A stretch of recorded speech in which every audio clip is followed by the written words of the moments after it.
Go, John. Content warning. This podcast contains bones, a lot of blood this week, smut, and swear words.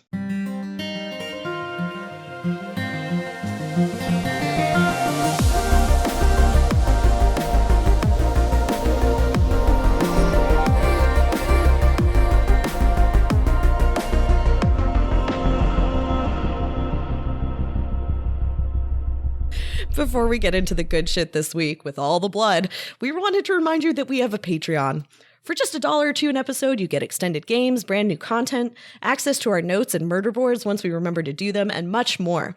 So, if you would like to help us purchase capes and eyeliner for our cult, you can head to patreon.com/frontlinefifth. Yeah, I mean, who are we kidding? We all have them already, but you should still go become a patron by following the link in the show notes. Okay, now back to that sweet, sweet Bone Zone action. Act 1. Welcome, penitents. Hello and welcome to the Frontline Fifth, a Locked Tomb podcast where a couple of delightfully naive teacher's aides explore the Locked Tomb series for the first time, while a couple of dried-out bone witches cackle over how little they really know. We're currently reading Nona the Ninth by Tamsin Muir, and this week we are all hiding listening devices in our earrings in Chapter 19, John 3:20, and Chapter 20. I'm your host, Marie, and I don't throw tantrums often, but I am consistently and always ranting to the point where I had an incident, I think it may have even been this week, where we had an insane meeting, and I ranted all day. Everybody was ranting all day to each other. And I came home and I ranted to my children because my husband was not going to come home until very late. And then my husband comes home at 8:30 and he asked me how my day was. And I was not going to rant. I wasn't going to rant again. And then he asked me, did anything interesting happen? And I started ranting. And about 15 minutes into the rant, because he's just sitting there like doing something on his computer, he gets up, he starts making a drink, and the way this man makes drinks is fascinating because I'm watching him put all these things in there, and there's no way that could possibly taste good because there's like white wine, there's some Disaronno, there's tequila in there. I was like, what the fuck are we doing? And I was also thinking, this is like a little weird. I need to stop ranting and ask him how his day was because he really doesn't drink in the middle of the week very often. And also it's like almost 9 at night. And then he just comes over to me while I'm still in mid-rant and hands me the drink. So... You were like, yep, sounds right. What a nice man. So, tantrums, not really. Rants, absolutely. I'm joined today by my dear bone witch friend, Hannah. So, Hannah, what's the angriest you've ever been? Did it make a mess? Firstly, I only get angry about things that don't matter, but I get furious about them. And it'll be things like, it typically is when I was made to look like a fool or like I was made to look inconsiderate and it wasn't my fault. A bus blows past me instead of stopping at the bus stop and I'm 20 minutes late to a thing. I will arrive livid. Livid. But nothing that I do ever really makes a mess anger-wise because I am one of those people who just internalizes anger into a hot little sphere and compresses it tighter and tighter and tighter and tighter until you get some sort of like earthbound core of anger, and then I just poop it out later in the day. So that's me. Excellent. I will say you digest that I mean this so sincerely, I think I have the most vicious death glare of anyone I know, and I'm quite careful not to use it. I'm incredibly careful because it can be very damaging. So once in college, at a party, a guy who was like so stoned that he just like couldn't figure out what was happening spilled 2 full liters of Sprite on me. And we were just making eye contact the whole time. And I started using this death glare on him to the point where I only realized like a year and a half later, he would leave the cafeteria when he saw me. Excellent. Job done. We had never spoken. We like still have never spoken. I don't know his name. Okay, that's me. At what point do you not pick up the 2-liter? Well, I could have stepped away. I think both of us were like, what is happening right now? As it just continued to fucking pour. Well, also with us today are 2 conspiracy theorists so young and naive that we can forgive them all their tantrums. It's Brooke and John. Have either of you ever gotten truly mad? And what was the survival rate around you? Unlike Hannah, when I get mad, people think it's cute, which is really frustrating. I'm so sorry, Brooke. That's very funny. But I've only been like truly mad maybe like twice in my life, like seeing red. And I really want to cause destruction when I'm seeing red, but like I can't. Like fundamentally, I can't really. So like one time I had like bought a pair of pants and then I washed them and they shrank. And like pants shopping is such like a sensitive issue to begin with. Much less then you find this perfect pair of pants. You're so happy. You're like, slam dunk, love it. And then they shrink on you. And I got so angry about people selling shit again. And I threw those pants in the trash violently. With much violence. I love that this is the opposite of making a mess, though. You were like, I will dispose of these carefully where they belong. Yeah, so don't throw things away. Like, it's like a thing where, like, unless they're completely useless, like, I will find a new purpose for them or rehome them or something. And so it was a very destructive act on my part. Wow, that's intense, Brooke. I'm glad I wasn't there. How about you, John? Do you have anything quite that intense? No, I don't think I get all that mad all that often. It's been, I think, more recently with some of the political events that have happened across the country over the last several years. Oh, God. Yeah. Other than that, I think the only thing that comes to mind is I got really, really mad when in middle school I got a C+ on an exam, and my parents told me I couldn't play World of Warcraft for a month. Oh, God. And that was, looking back, totally deserved because I was being a little shit and playing World of Warcraft too much. So that was probably the maddest I was like at the time, proportionally, but totally deserved in Were you retrospect. mad for that whole month? Oh, I was furious. But yeah, other than that, The righteous tween anger. yes, yeah, yes. Yeah, I know about that. It makes sense to get angry about the political stuff, and I don't get angry. I just get more and more cynical. Like, it just makes me either depressed or empty or like blasé. It's awful. Which is toxic. I think anger is absolutely more helpful. It is also a reasonable response. As much as I'd like to continue to delve into our personal histories and our personality disorders, I do think that we should just move on to the episode. So, Fine. are there any things you want to highlight from these chapters? Oh, that gore was pretty gross.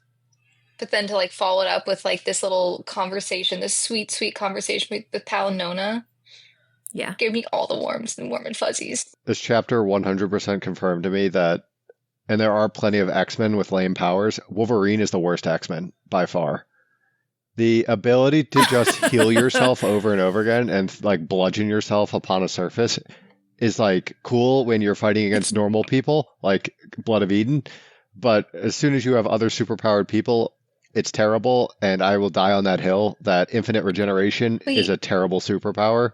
And that makes Wolverine lame. Wait, I can't believe that's what you took I away feel from like I this. didn't get that argument out of that. Wait, does Wolverine have infinite regeneration?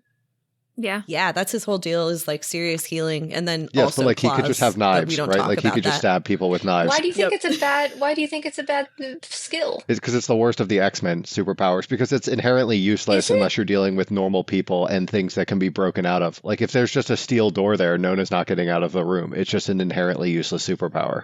Oh, she is. She would just bang against it, make a dent slowly over the course of months, Yep. years. I was gonna say, I kind of thought these chapters showed that it was a pretty cool skill, superpower, whatever you want to call All it. right, we can fight about that later. We'll fight about it later. What did you think of these chapters, Hannah? Marie, cows recognize Oh, each God. other. That's all.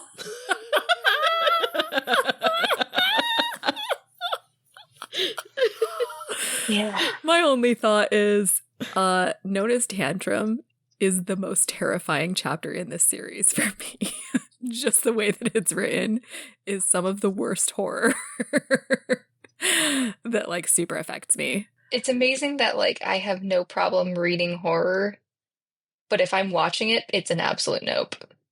I need that protective layer Right. of my imagination only will go so far. Yeah. A Yeah. screenwriter, a director, their imagination goes way further than mine. You're like, I don't want to see that shit. I love my self-protection, my protection mechanisms. Okay, well let's protect ourselves right into a meme watch. We have technically a comedy of errors, which is more or less just kind of an idiom. But it did originate with Shakespeare, so we'll give him credit.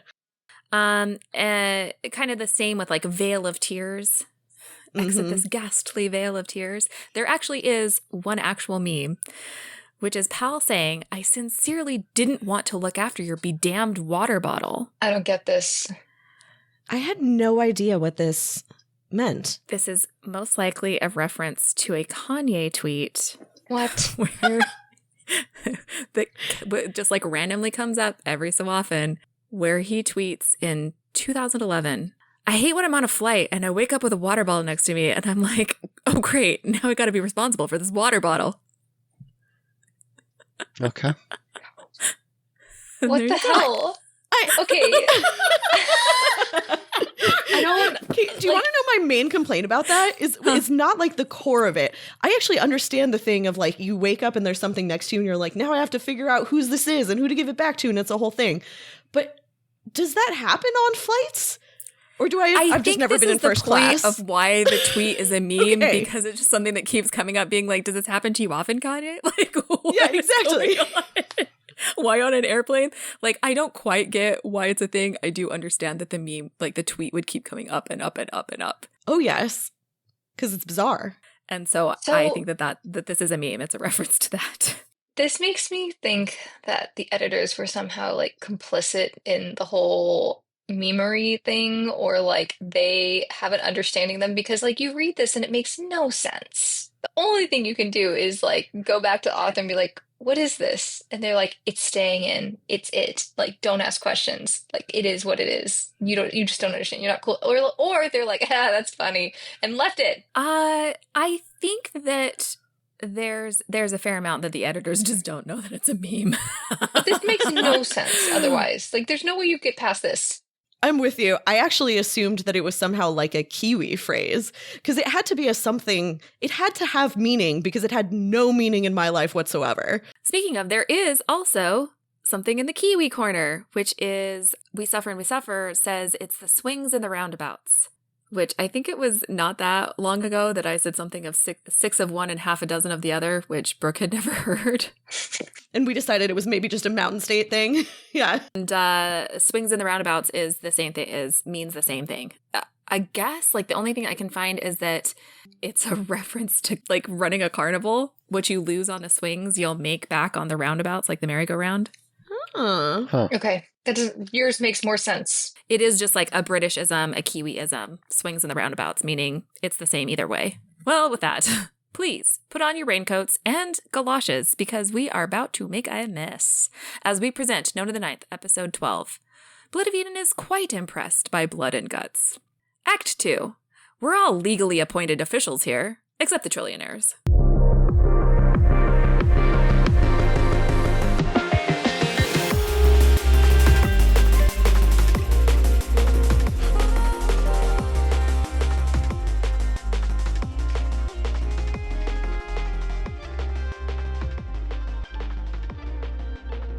This section of Frontline Fifth is safe for anyone who hasn't read past chapter 20 in Nona the Ninth. Let's recap. John 3:20. It wasn't fair. The FTL trillionaires lie like their lives depend on it. Let's be a cult. So for the sake of coherence, we're technically doing these chapters out of order, and we're going to start in the dream. John tells her they never wanted to use the nuke. They deliberately deactivated it. Suspicious. How does that work? I mean, I think they were laughing that it like came with a manual. The goal was to use a 3-part escalation. Sorry. I'm literally picturing like IKEA instructions with the like cartoons of the little guy. Like, this is how you put these together. Don't do it alone. Do it with a friend. Part If A, you'd like it's to a flange deactivate B. your nuke, here's what you do. Carefully. I wouldn't touch that thing. It's one of those things where it makes sense that it comes with a manual. It's also like deliberately hilarious that it comes with a manual. Anyway. So they're going to use a 3-part escalation strategy. The first is they're going to keep telling everyone the truth about the FTL project. Then they're just going to throw money at the problem. And finally, if that doesn't work, they're going to use the nuke as a threat. C has some qualms about this whole strategy, and she keeps insisting that John needs to pick one. Are we more invested in proving this new plan is bullshit, or in saving you? Pick one and stick to it. Decide what you give a fuck about. And John says, of course it's both. Yep. Okay, so this is an interesting thing because I tend to be really bad about shit like this. I'm like bad at would you rathers because I am a person who's like, but why not both? Why can't I just do a third option? Why would I have to do either of those things? Like I'm really, really bad about that. So I feel John here. However, it's not even both. The first part he always talks about is basically revenge on these FTL people. And one thing I noticed in these chapters is the number of times, I think it's 3 different times that he says, it isn't fair. It wasn't fair. You know, he just Childish little tantrum. Playground, little boy. Yeah, exactly. And of course, the FTL plan is still ramping up. The only hiccup comes when the FTL folks announce that they have handpicked everyone who will go in the first wave of ships. How dark is that? All of the national governments revolted that until the FTL trillionaires compromised by allowing for 200 nominated civilians. With how things have gone politically over the last several years, this would totally work.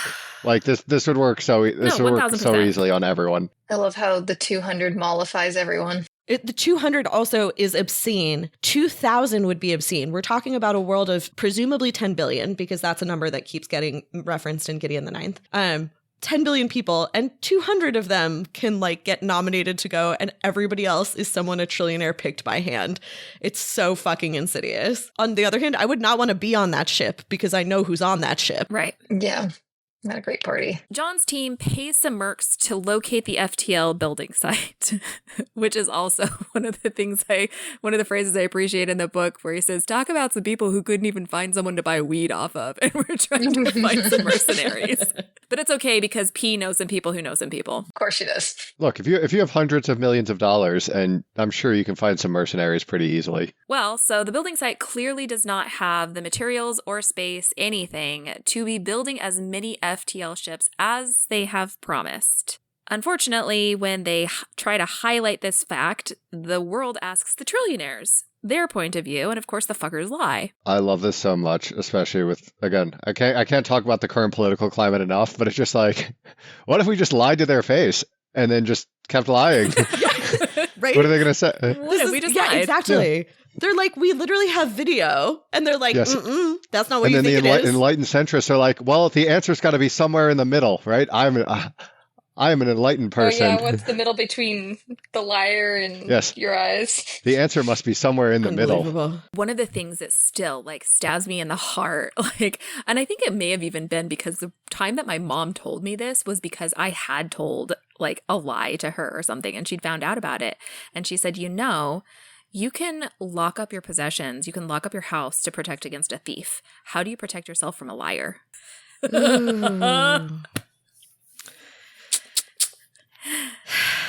So, you have a bunch of trillionaires who have a small set of ships that will be manned almost exclusively by their own people, a bunch of national governments investing in building more ships, which seems to be a scam because they aren't actually scaling up, and a small group of kooks behind a dead cow wall yelling about how it's all a con.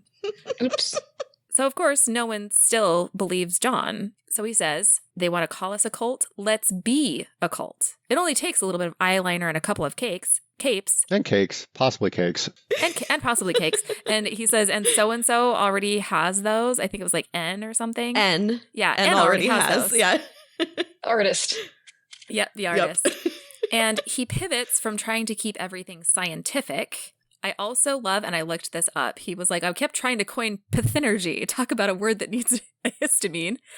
Phthisis is another term for like consumption from tuberculosis because it literally means like decay and wasting away. So the other fabulous thing about this is Tamsin nodding to herself. She's actually said explicitly that her first version of the word thanergy was pathenergy. And then she got to a point where her editors were like, we're not doing that. It's also funny because they've clearly spent like the next several thousand years scientifically like evaluating necromancy as much as possible, because at the end of the day, the Night House is still built by a dark academic, which again, I hate. Yes. Like we figured out energy thology. We've, investigated, where energy goes, like all of the subliminal space, like everything we've talked about. Like we're throwing aside the science for now, but we will, be publishing papers in I guess whatever the We will go back to publishing whatever papers. the That's the first thing we're going to do. necromancer equivalent of nature is. I guess it's probably just like death, or that's another like one word. Yeah. The river. Okay, so he pivots from trying to keep everything scientific to leaning into the fear and the awe, and he tells everyone he's going to save them. He tells everyone, I'm a necromancer. Act 3. I think she plays to win. Chapter 19. The not-so-locked tomb? Nona makes a mess. Fool, you're killing her. Chapter 20. First house skull. Crown plays her part. An extraneous Judith Deuteros, the saint of duty. Nona wakes up from bullet number 3 to find that she's been bound by plastic zip ties and bike lock cables to a bunch of chairs pushed together to make a makeshift bed. It has been a bad day, and so she's pretty justified in throwing her third ever tantrum. And we get a scene out of Saw, basically. It is horrifying. The writing is very interesting because it actually really avoids telling you explicitly what's happening. It just says things like it made a mess or the floor was wet. But I Her really feet go slop, slop, slop down the hall. I know, Jesus fucking Christ. This is why I'm putting galoshes. I was like, this is probably inches worth of blood. I just do think this is justified. I think Nona works really hard to keep her anger under wraps. And I think once someone shoots you for the third time in the most important emotional betrayal of your life, you are entitled to make a mess. So, dear listener, you heard it here first.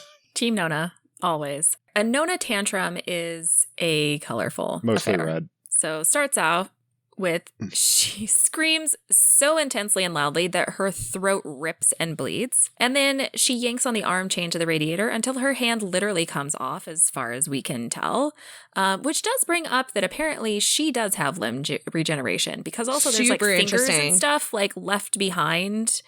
Anyway, Yes. it makes a mess. She's literally tearing pieces off of her body to get out of her bounds. There's a line where she says it was helpful when the chair came apart because she used the sharp edge to make herself smaller.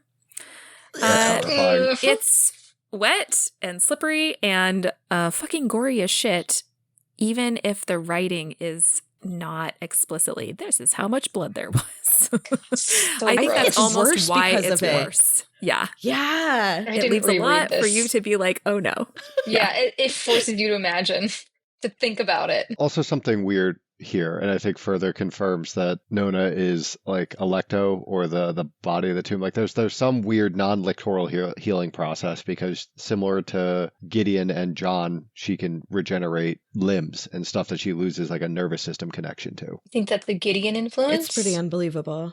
Yeah. This does seem to be beyond lictoral healing. But the thing about Nona when she gets angry is that she still has pain. She doesn't care. And none of it makes her actually stronger. It just means that she has no quit. She can hit something over and over and over and over and over until it just breaks. And if she's breaking, that's fine. She's healing and keeps going.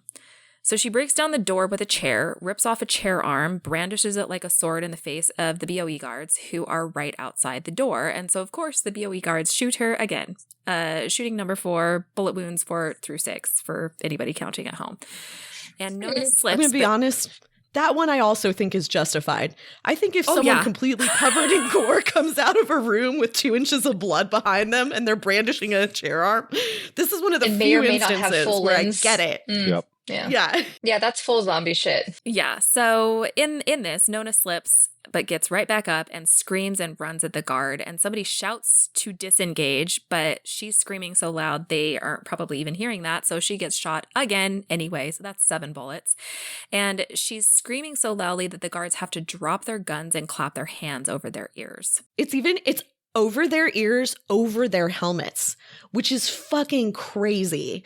Like, we are talking about a scream that is well beyond what a human should be able to produce. That's cool. Someone manages to get a bag over Nona's head and grab her from behind and just like hold her tight. And when it goes dark, her body lets go of the anger and she starts to just shake so hard she thinks she's going to die. And I do like that there's a mention here back to her second tantrum, that this is how Cam dealt with it, was like swaddles her in a blanket. And I remember seeing not that long ago, like a post where this is how they deal with like belligerent drunks in Japan, is you get the naughty blanket. You just like shut it down.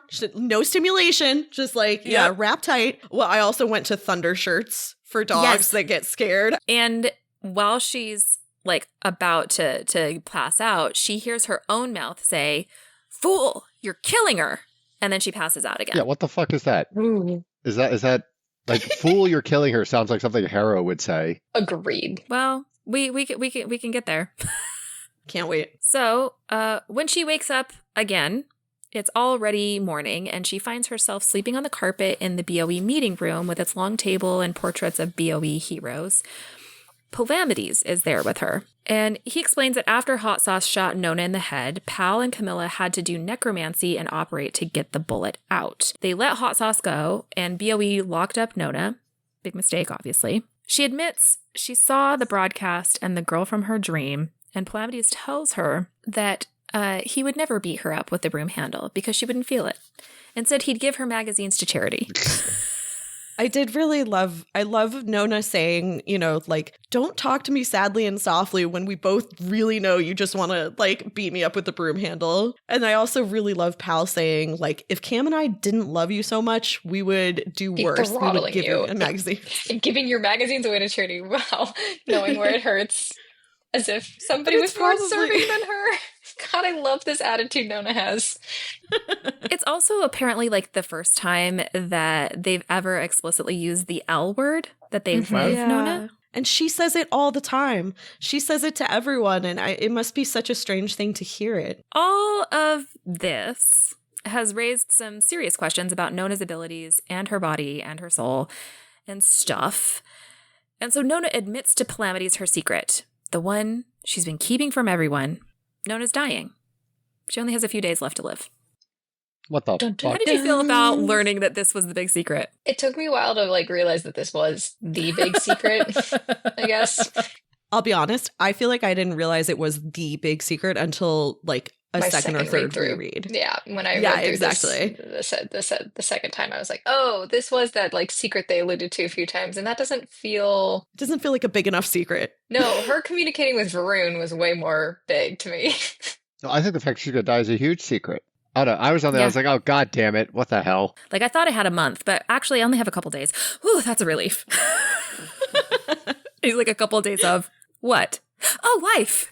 But like, why? How does she know that? Like, there's just so many things that go. Well, so Palamides is like, wait a minute. And he runs some tests and realizes that, of course, Nona is correct. And it's interesting when he's running these tests because he also makes a mention back to Kithareya. He's like, Kithareya must have loved those games that she was playing with me, which seems to be that like they are like kind of a black hole, but they're really only a black hole if you're a lictor, because otherwise, if you're a normal necromancer, it's just like you can't tell what's going on. Right. He calls it lictoral masking. Yeah, it doesn't necessarily ping something if you're just like a normal necromancer. Mm. Nona is correct. She's shedding thalargy, and it looks like her soul is trying to leave her body, which suggests that the soul in question is not actually Harrowhark's soul, or at least not only Harrowhark's soul, which then suggests to Palamides that her soul might actually be the other person's soul, the soul of the girl from the broadcast. And they need to get Nona near Gideon's body, and hopefully spiritual gravity will pop the soul back where it belongs. Spiritual gravity. I also like Nona being like, I do not think of myself as redheaded. Like She's horrified. like, She's horrified. But she, That's because in her head, the only person who's redheaded up until this point was It's like, Honesty. Born in the Morning. It's Honesty. Honesty. And Honesty is like the kind of like very like pale see-through sort of redhead, which is not what I get when I think of Gideon. But either way, Nona is a ginger bigot. They exist. Yes. Pal has to go, and Camilla comes back into her body just as we suffer, totally unmasked for the first time, comes into the conference room and starts setting up. And everything that has just happened has been a comedy of errors, but massively exacerbated by how fucking scary Nona is when she's angry. At the moment, they've got to charge forward, and they have a plan. it's a bad plan, to be fair. It's the plan they've got. Crown has been sent to make a move on the negotiator. And Camilla is fervently against this. She says that We Suffer has been played. Crown can't do this. And We Suffer is like, oh, she's not going to kill her. And Camilla's like, kill her? Like, that's not the problem. She can't lie to her sister. She's giving in, not fighting. So the three of them listen to the hidden bug on Corona as she pulls up in a car to the barracks and bullies the guards into letting her in. Ianthe, in Bab's body, comes running out to meet her, and it's actually quite a tense moment and exchange. Believe it or not, there's a lot of weird feelings when your other half comes back to you after a year and a half of no contact, but now they're in the dead body of a close friend. It's weird, right? I mean, one of the things Ianthe keeps saying, and I often think Ianthe doesn't have real emotions, but she's saying that she can't even touch her. She can't even cry. She like that it's this horrible thing to both be encountering her sister, who she had never been away from in all her life. You know, she's found Corona Beth again, and she's still so far away. And I could see that being really weird, but I can see it being not nearly as weird as Corona walking up to a dead ass Nibirius turn and being like, hey, Ew, sis, gross. Yeah. person I love. Yeah, it's so icky. We also learned that Ianthe is like puppeting corpses on multiple other planets too. Apparently? But like she's is like that present. what you took from that? Yeah. I thought that she was. Well, Because she does say doing multiple puppets is I thought she was hard. Yeah, and she puppeting said- Gideon and Babs. It says, just because I'm using Babs as a butt puppet does not mean I'm without resources. I'm a lictor. Yes, multiple puppets are a pain. I'm hoping the expert is out there somewhere admiring my handiwork. Assuming that's Harrow. Ianthe just wants to get them inside, but Corona has something she has to get from the car. The car has to come inside too, and it's Judith fucking Deuteros. Crown has managed to smuggle her out of BOE custody and transport her, sedated, back to the house barracks. And We Suffer, hearing this appropriately, freaks out. Yep. We have been betrayed / bamboozled. We've been Yeah. played. We've been played. And Ianthe has no interest in taking Judith, calendar for every birthday, Deuteros. But Corona insists, and we get a fun little reference to the third house favorite party game, which is MKR, not to be confused with the Frontline Fifth's favorite party game, which is FMKR. I thought I was so genius when we talked about like doing games on this podcast. I was like, yeah, like fuck, marry, kill sort of style. And then like this is like canon.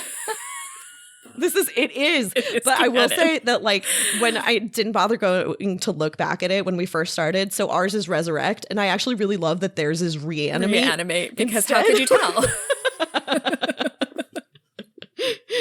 Who would you puppet is basically the... First, Ianthe has some business to attend to because he told her what Corona was. He said earrings or necklace. And indeed, Corona is wearing studs. Earrings on a diet? Which don't suit her at all. Ianthe Nibirius leans in and says directly to the hidden mic in Corona's earring, "Listen, dregs, to the saint of awe." And Ianthe explains to her unseen audience that she actually doesn't give a shit about BOE. You think we're fighting you on Antioch. You think you're the main event. Ianthe makes it clear that she's there for Camilla Hecht and for the Sixth House Oversight Body, and most of all for Harrow Hark Nonagesimus. Antioch is an interesting name, by the way. Tell me more. First place that like Christians were called Christians, right? Allegedly. Former like Greek capital, and then Byzantium, and just so many other things. Like it's just. I have no opinion. I believe you. I would need more information, but I definitely think it's interesting that like Blood of Eden sees themselves as the main antagonist, and I feel like I have been seeing them as the main antagonist, and in truth, maybe something else is out there. But what? Well, so Commander We Suffer tells her people to line up their snipers, but Camilla, in abrupt turn, tells the commander not to take a shot because Corona is trying to tell them something. Okay, hold on. Who are they trying to shoot? Ianthe? Or sorry, Babs' body? I assume they were shooting Corona. I will tell you for free, it's explicit in the next chapter, and I'm just not going to tell you which one it is. Cool. Thanks. As Ianthe brings Corona and Judith inside, the last thing everyone hears is a new voice, one that Nona instantly recognizes. It's Pyrrha. Ianthe calls him a tame lictor, And he's told her about Harrow. He's told her about everything. Pyrrha tells Ianthe, get the fish hook out of the fish. Second earring, right ear.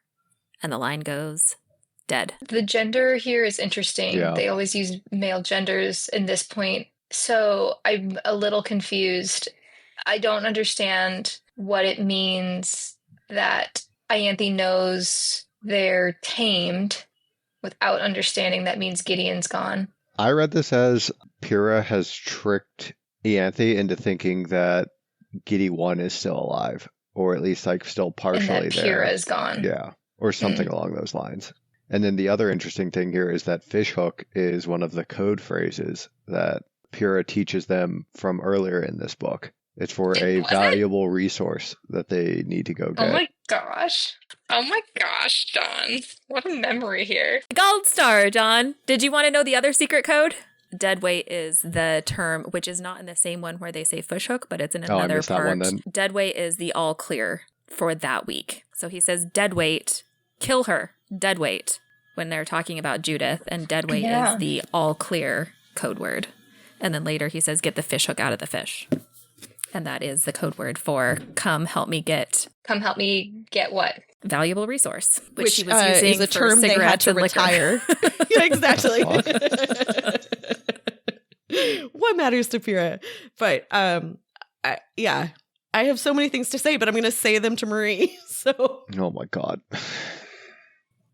Well, it's not at all clear what's happening, and we're going to have to make some tough decisions moving forward. But first, it's time for a game. Interstitial. Decide what you give a fuck about.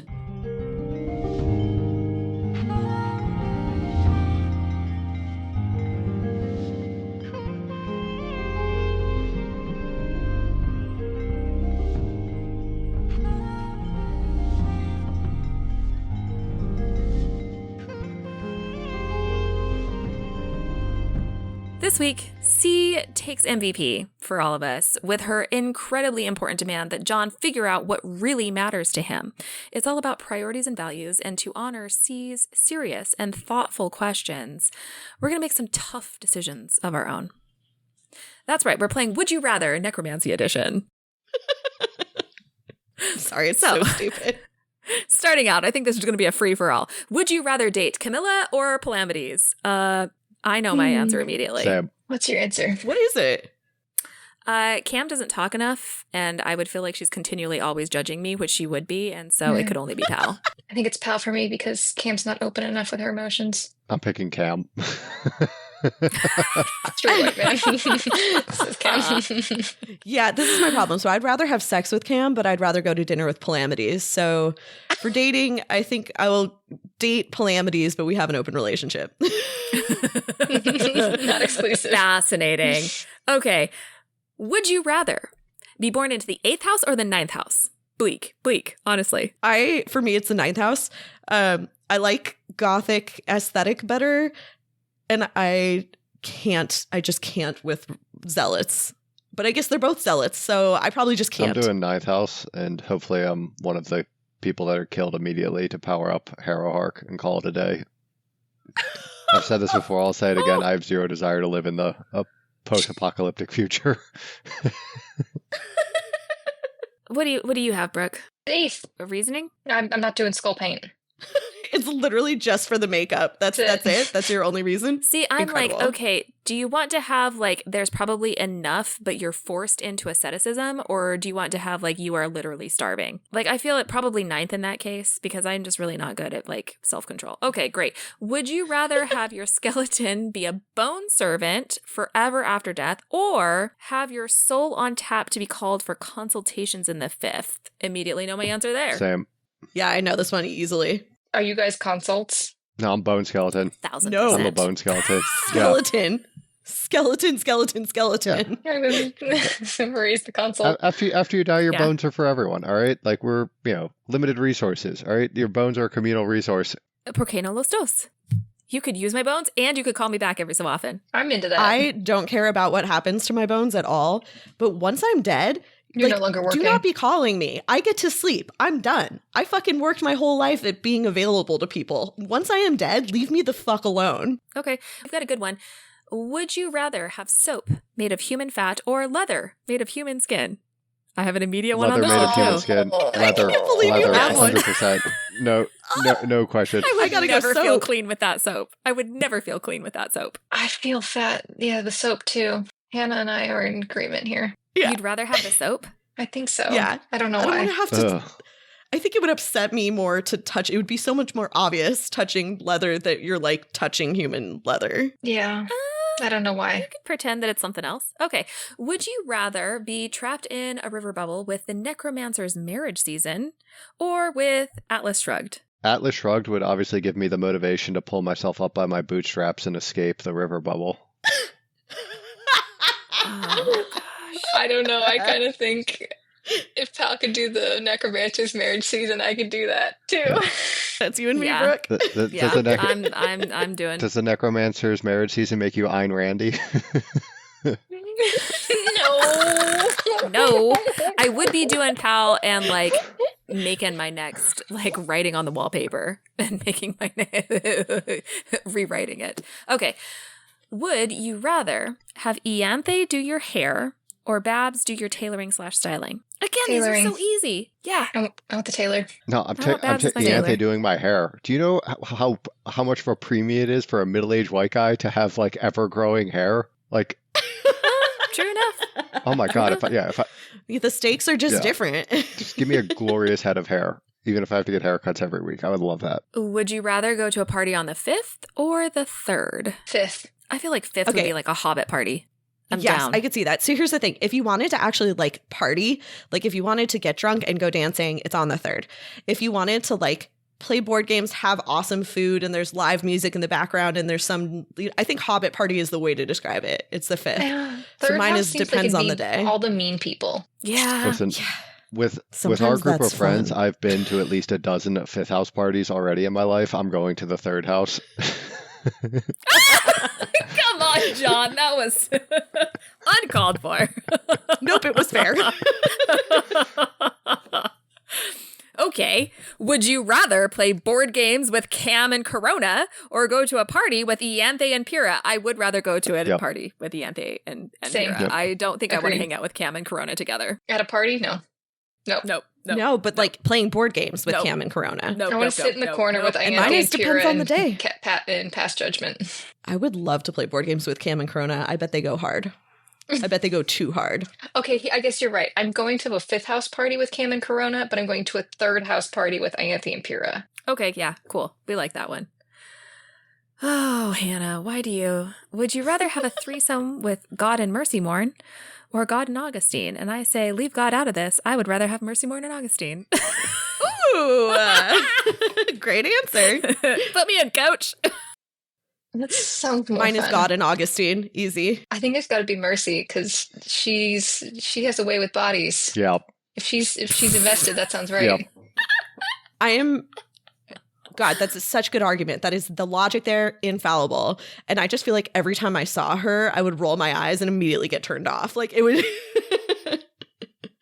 Okay, it just keeps getting better. Would you rather eat snow leeks for every meal or for the rest of your life, or eat human flesh once? And this is where I have to ask a clarification. How much human flesh? I feel like it's like the main part of a meal. It's like a chunk of meat Okay, snow for leeks. dinner. No, human flesh. Mine is Yeah. human flesh once. I really like leeks, but I think No. I don't like eating things We're chop. all the time. We're gonna lightly freeze that human flesh. We're gonna slice it down, and we're gonna just make a cheesesteak out of it. We're gonna suffer through it, and then we're going back to eating other food. I'm Smart. not eating snow leeks for the rest Oh, of my life. I'd interesting. rather die. I'm doing a Cheesesteak is a fine. good call. I'm doing a fine hash What are pattern we- on the skin and treating What it are like a we chicharrone. doing? No! What are we? Okay, This was last question. A binary Would you- and it turned into a cooking class. Would you rather be known for your mass cow slaughter to make a massive art installation or for dressing up and posing dead bodies behind you in TV interviews? I think it's the cows for me. The cows is more impressive for sure. The dead bodies is just like, what? Art installation. It took a little too long, Brooke. I'm going dressing up and posing John's dead still bodies. thinking. I don't think I want to be on TV. You don't want to be in TV If I kill a interviews. bunch of That's how cows, much. people will That's think your I'm a bad reasoning? person. Yes. True enough. Cows have really, what was it? Look at They sunsets. recognize each other. Yeah, cows Yeah, recognize each they other. watch They look at sunset. sunsets. Now that we all know where we stand with Thanks, each other Anna. and these questions, appreciate it. It's time for rampant speculation. Act 4. Am I nice? Am I good looking? Do I have lots of friends? How many legs do I have? Brooke and John aren't just great at befriending dogs, they're also brilliant conspiracy theorists. So Brooke and John, what the fuck is happening? It's debatable both that I'm a brilliant conspiracy theorist and good at befriending dogs. Nona was the main subject of these chapters, I think, in a lot of ways. So we talked about Fool, You're Killing Her. Definitely sounds like Harrow's voice, pattern of speech. I'm not entirely sure who. So Pal thinks that, that this soul might be integrated with Gideon's, therefore that it would be integrated or completely just Gideon, right? Like those are the options that they're giving.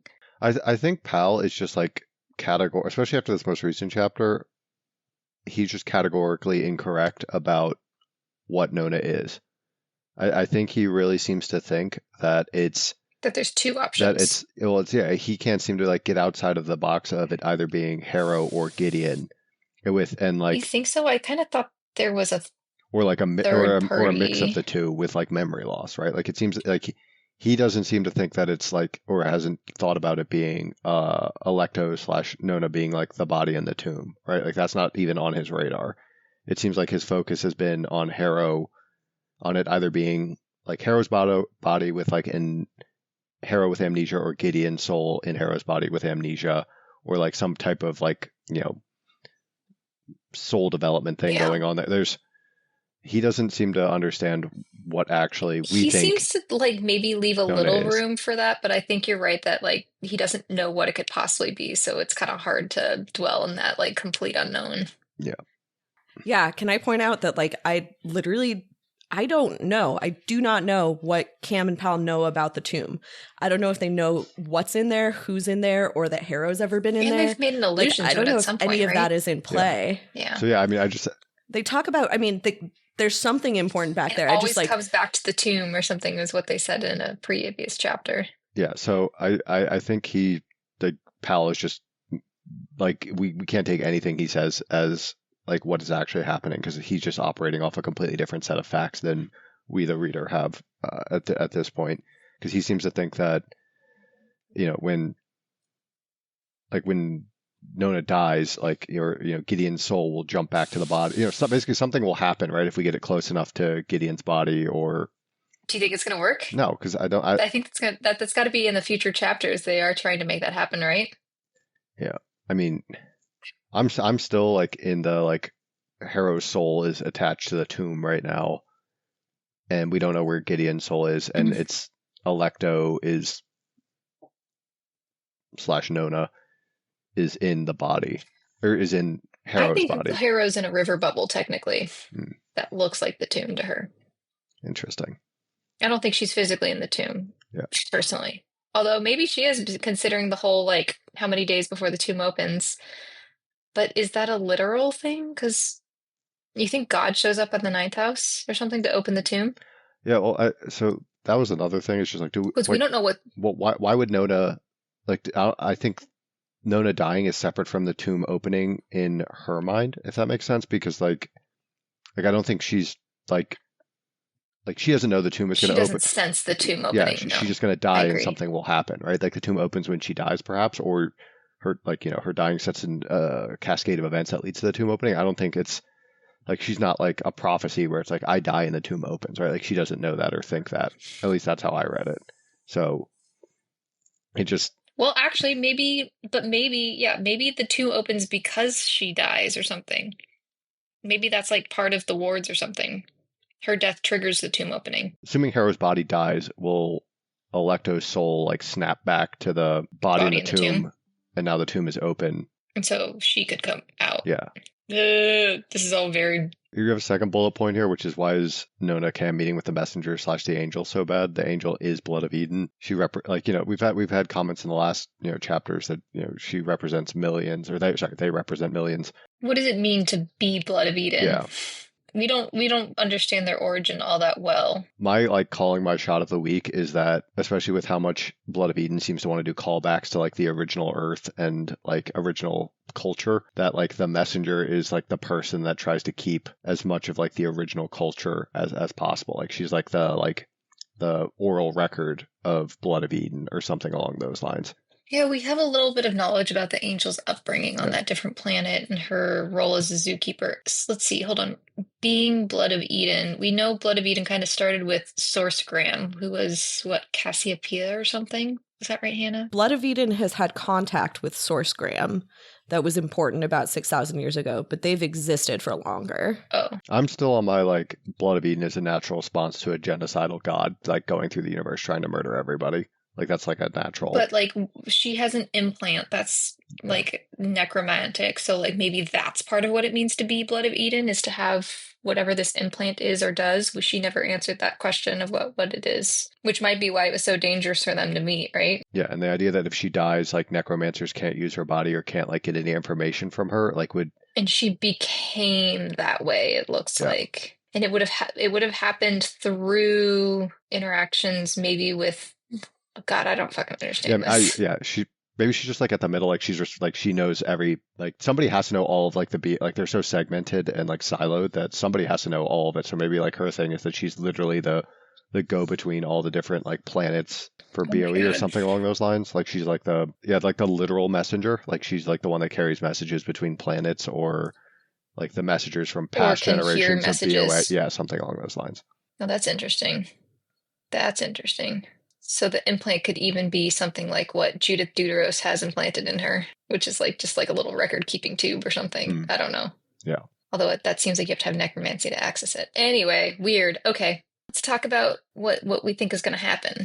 So we have this whole crew of the house forces, first house, whatever. Do you think Corona has enough conviction in her newfound beliefs to actually overcome what Cam fears, which is that she's giving in to her sister? I think Corona is more competent than Cam is giving her credit for, but I still I don't think she's as competent as Ianthe. So I think one of the themes of Corona, Beth, is that people seemingly underestimate her and overestimate her, depending on the context. So I think I feel we're underestimating her here, and maybe she does. Maybe she does actually have a plan. Yeah. And then, what the hell happened with Pyrrha? Did Pyrrha just get captured? Did Pyrrha turn herself in, and then also tricked Ianthe into thinking that Giddy 1 is still alive? Something there. Yeah, we don't actually understand exactly what level of tame Pyrrha really is. We know it takes her longer to heal. Presumably, she can't do any necromancy. Well, that is a form of necromancy, of healing. I don't understand it. Larger things that Ianthe references, Antioch. Had we heard of that before? Yeah, they throw out the 3 other planets at one point, and they all have ancient city names. Is Antioch one of the planets that is hosting a colony? Yeah, it seems like that's one of the places they relocated people to. And they're doing cleanup over there. Yeah.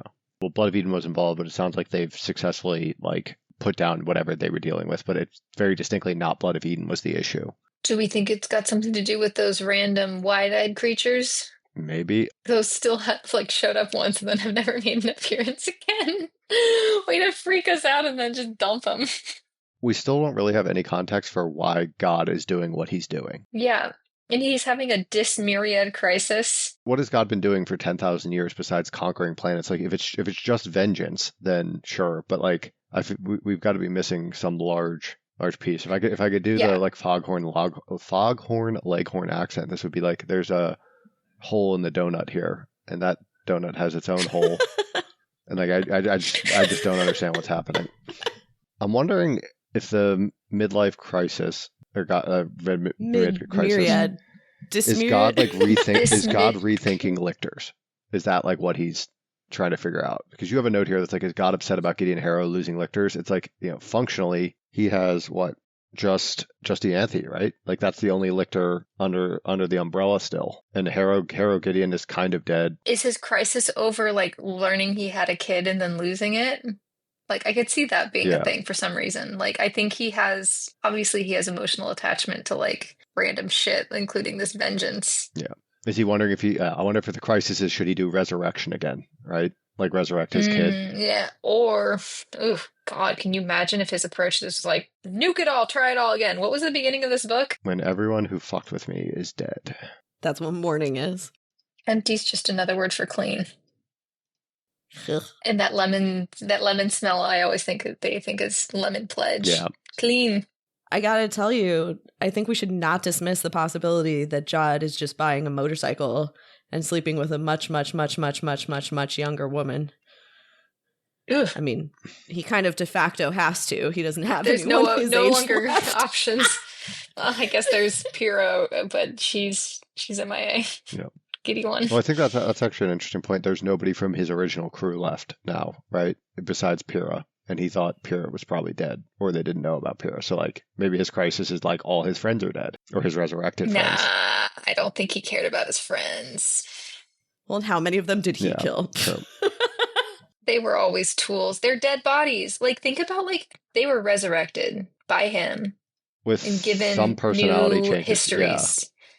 Yeah, like, to some extent, like, I don't think he sees them as the same people they were beforehand. I think he kind of, like, pretends it sometimes, but, like, ultimately probably sees them as, like, the Titania and Ulysses that we've been introduced to. Yeah. So I can't really see him caring about losing his lictors, but I can see him being like, you know, blood of my blood, flesh of my flesh, like in Gideon, and like being really upset and trying to figure that out. I guess we'll have to wait for Marie to come back. Do we want to talk about her behind her back? I don't know if she kept her headphones in. If she could. Marie. Oh, she's back. We almost never get to talk about Marie. She's back.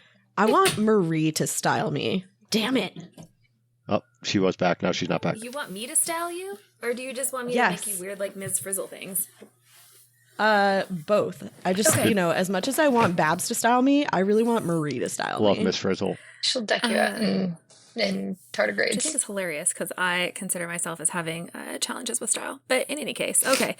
So, well, I guess we'll see if any of that happens next time when John and Brooke make a deal with We Suffer in Nona the Ninth Chapter 21 and John 922. And if you, dear listener, are, like me and John, reading along for the first time, make sure you find our reading calendar on our website, frontline5th.podbean.com, or follow us on Instagram or TikTok. To support us, you can buy merch or join our Patreon, all of which are linked at the show notes. If you like this podcast, please share it with your friends and give us a 5-star rating anywhere you can. And if you didn't like it, feel free to lie. Now head off to sleep, my baby necros. Mommy and Daddy have some deep spoilers to discuss. Get in, losers. We're going speculating. Act 5. My eyes are not on you. Warning, this portion of the podcast is 98% spoilers and like 2% snickering. Seriously, we will spoil anything and everything in the series up through Nona the Ninth. If that's not what you want, turn back now.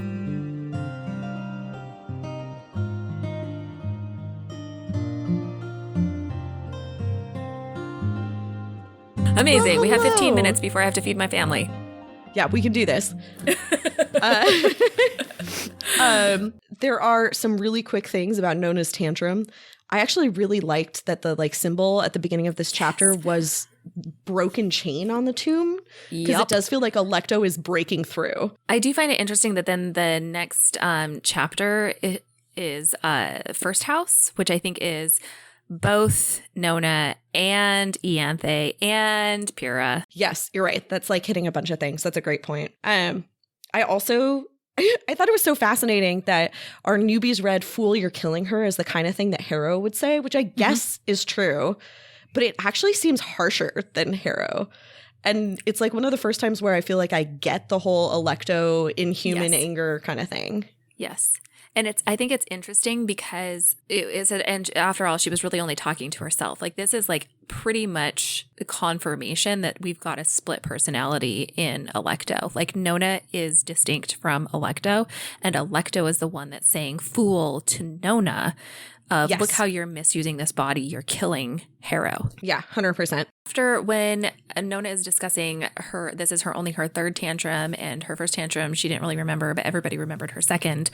And after that tantrum, Pyrrha would talk about it laughing with her mouth, but she would have an uneasy look in her eyes, like Nona would remind her of something she would rather not remember. Okay, so I'm really glad you brought this up because it's something that I missed entirely. Like, I was just thinking about it as Pyrrha doesn't want to have to remember the first tantrum. But if this is Pyrrha remembering Alecto, then this brings up the very real possibility that Pyrrha has known the entire time what Nona is. I read this as Pyrrha has known, and Pyrrha is like, couldn't possibly be. Like, there's no fucking way this could be possible. But also, like, considering like all of the weird stuff going on with the eyes and stuff, like maybe this is the only thing, but maybe it isn't actually. And she's going to continue on as if it isn't, because it's truly not the Alecto she knows. And Alecto talks about this at the end of the book, where she is vicious to Pyrrha about saying, did you enjoy playing house? Did you love doing this? Did you love me? Basically saying, like, fuck you for pretending that you didn't know what was going on. And I never loved you, right? Yeah. Like, no, but it also just reemphasizes that, like, Pyrrha's got her own agenda going on underneath, which is something that has come up a couple of times. And that she's deliberately letting Cam and Pal have less information than, you know, than she has, which is, I think, really interesting. The last thing that's really fascinating. The reason that she didn't come get Nona, do we have like a specific? I think she deliberately went to the barracks and turned herself into Yanthe. Yeah, that's interesting. I didn't know. I felt like that could have gone either way. I feel like we don't have any trying... info about like how, like, did she get picked up or like whatever. And I don't know if we get more details that make it more clear. But to me, it sounds like Pyrrha she decided, she saw the broadcast and was like, I think that I can figure out how to get Gideon's body. She had a plan. She went straight for it. Yeah, that's really, really interesting. The last thing that I think is kind of fascinating about the Nona tantrum is she holds the chair arm with like one hand underneath the pommel. So she's holding it like a two-hander sword. And I thought that was really interesting because obviously, I mean, I think we as the readers are supposed to be misled by that into feeling like it's Gideon. But Alecto herself has a two-hander sword. And I just thought that was kind of interesting in and of itself because none of the other cavaliers do. All the Cavs and all the lictors play with rapiers. Whereas Alecto has this heavy sword. And I don't know what that means. I just think it's like an interesting Yeah, I think it's interesting fact. too. Yeah. I mean, Alecto was never like the other Cavaliers. So with respect to the dream world, I actually think there's something very interesting. There's a shift from the first chapters where her asks a lot of questions to prompt him to tell the story. But over time, and by the time we get to this chapter, she's fucking silent. And it says that explicitly. It says in the dream, she did not ask him questions. And I don't know if that's just kind of like John suffocating his partner, kind of the way that he, they never had a real partnership. It's John slowly like letting her become diminished and eating her soul in such a way. I also think that a little bit of it is like when she would ask questions, I think that asking questions is Harrow. And once Harrow kind of understands what's going on, she doesn't like, or if Harrow isn't really that present in that dream sequence. That's interesting. Then she's not asking. There's no one to ask questions. Yeah, Alecto doesn't ask him questions. She doesn't need to ask him questions because she knows what's going on and she knows, like, she's part of him. She doesn't need to ask questions. They are so intrinsically linked that. Yeah, it goes really nicely actually also with the fact that there are many body notes in this chapter about not understanding her body. So I like that Alecto is more present because like she looks down and freaks out about the bumps on her arms until he tells her it's normal. She forgets to breathe and swallow, things like that. There also is this weird kind of thing at the beginning. It says, nights did not give way to mornings. The light coming through the clouds changed color, but nothing rose and nothing sank. And there's a lot of different things we could take from this. What do you think it means? I first read it, I think the way that you did, which was like, did he do something? Like, is Dominicus basically dead, or is the world not spinning, or like whatever, and that's why it isn't doing that. But then why would the light change? And so I read it more as, in the first few chapters, it was just like the beginnings of nuclear winter were starting, and it was like the ash was falling or whatever, and at this point it's like completely like there is so much cloud cover that you can't even tell when the sun rises. Like the color of the light changes a little bit, but it doesn't, you don't have mornings, you don't have sunrise, you don't have sunset. I like that a lot. Because you actually can't see the sun. A lot. And that they're literally, I mean, I actually think it's a really interesting background to all this dream. You're so focused on the story he's telling her, but they are walking through a nuclear apocalypse. Yeah. One of the things he tells her in the dream is that the trillionaires had a glib answer for every question. I swear someone told them we were onto them beforehand. And I wondered if you think that's true. I think we can't know yet. But I like the idea that there's pre-resurrection traitors that like his friends are never really his friends because he's never treated them like friends. Like that Isn't there's there betrayal a phrase always. In this one where A says he's going to kill him someday? Might be. That would make a lot of sense. You know, he says something about like, oh, he said your mom. He makes a joke about his mom or whatever, and he says, I'm going to kill you someday. Which is a beautiful call ahead.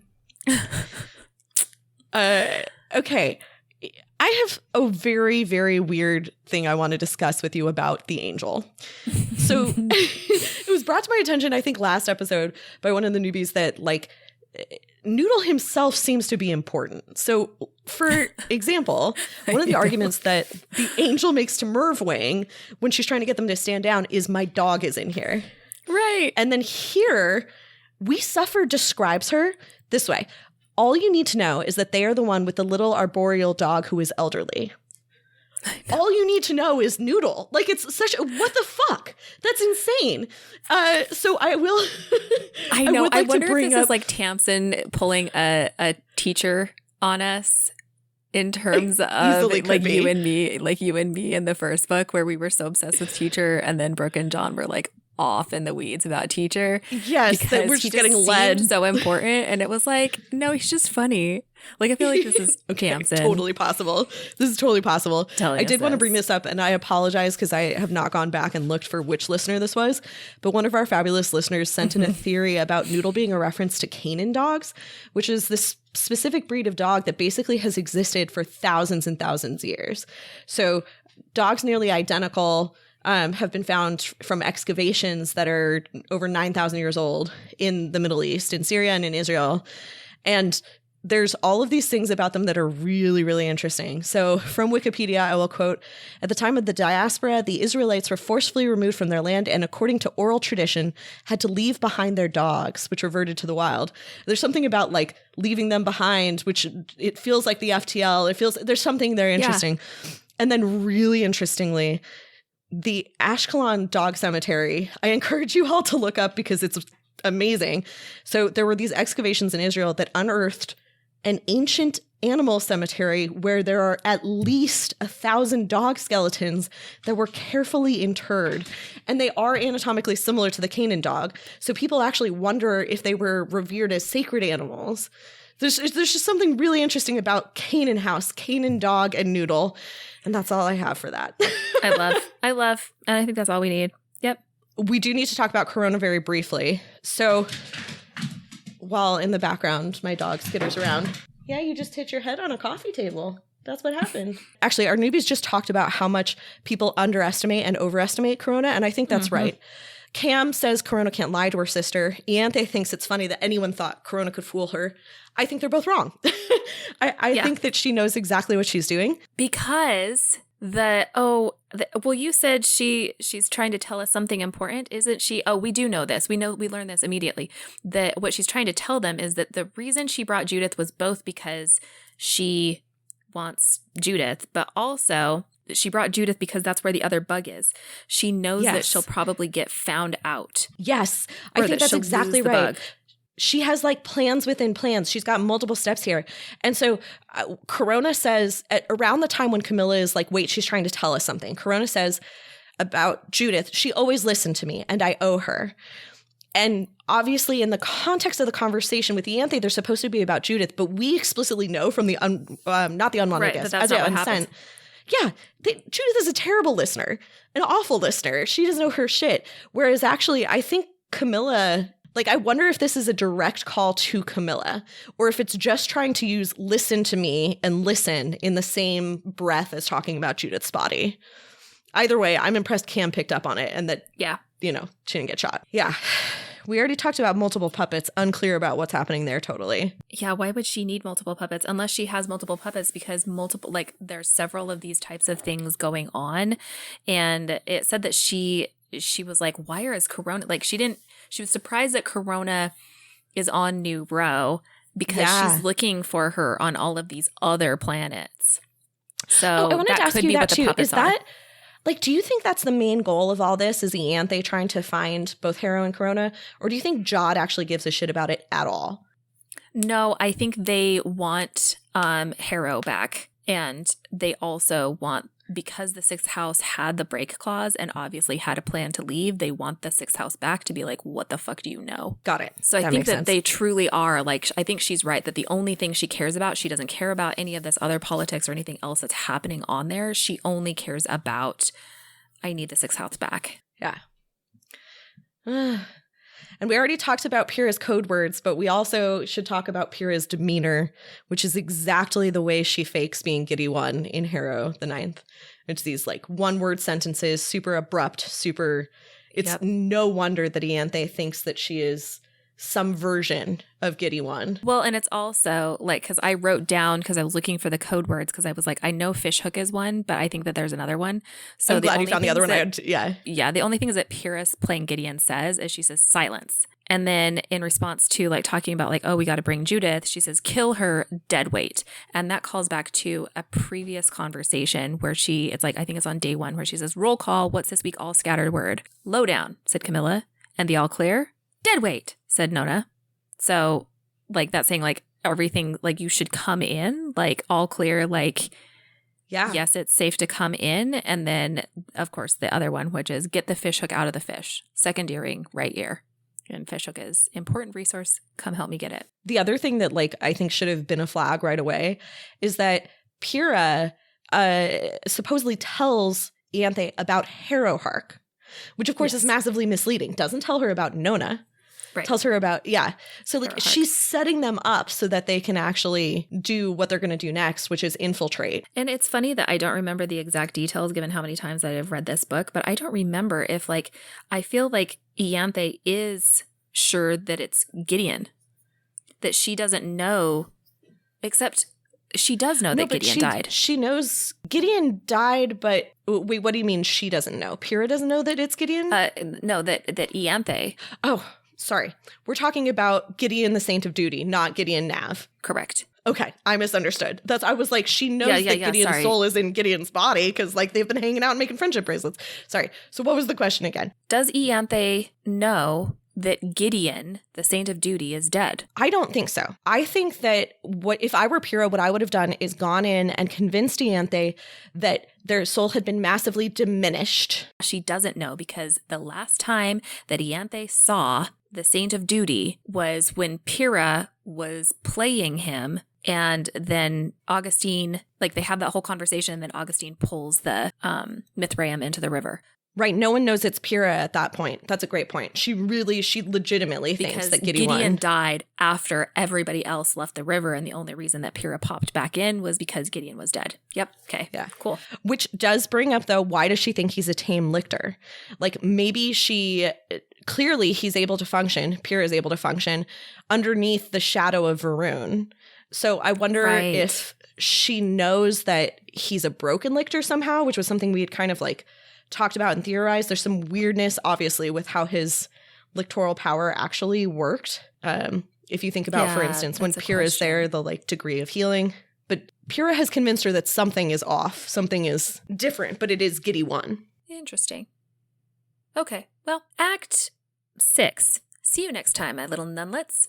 It looks like we've got some code words to translate, but we will be back next week for Nona the Ninth Chapter 21 and John 9:22. If you want to follow along with us, our reading calendar is available on our website at frontline5th.podbean.com, and you can follow us on Instagram and TikTok, which are linked in the show notes. If you enjoyed this podcast, please tell your friends and give us a 5-star rating anywhere you can. And of course, if you didn't enjoy the podcast, feel free to like.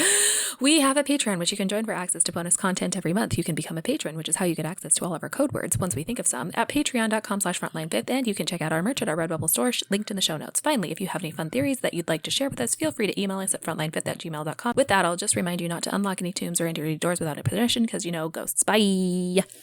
That was amazing. I kind of want to compete. I don't know. Frontline Fifth is a Locked Tomb podcast conceived by Maria Tamako and starring Maria Tamako, Hannah Grunwald, Brooke Anderson, and John Ryan. Our cover art was designed and created by Maria Tamako, who also edited this episode. Our fabulous music was composed and recorded by Blake Anderson. Sonia Grunwald designs our killer merch. Hot, gorgeous. The Locked Tomb series is a completely dope-ass book series by Tamsin Muir, who does not know we exist and is in no way affiliated with this podcast, but can talk faster.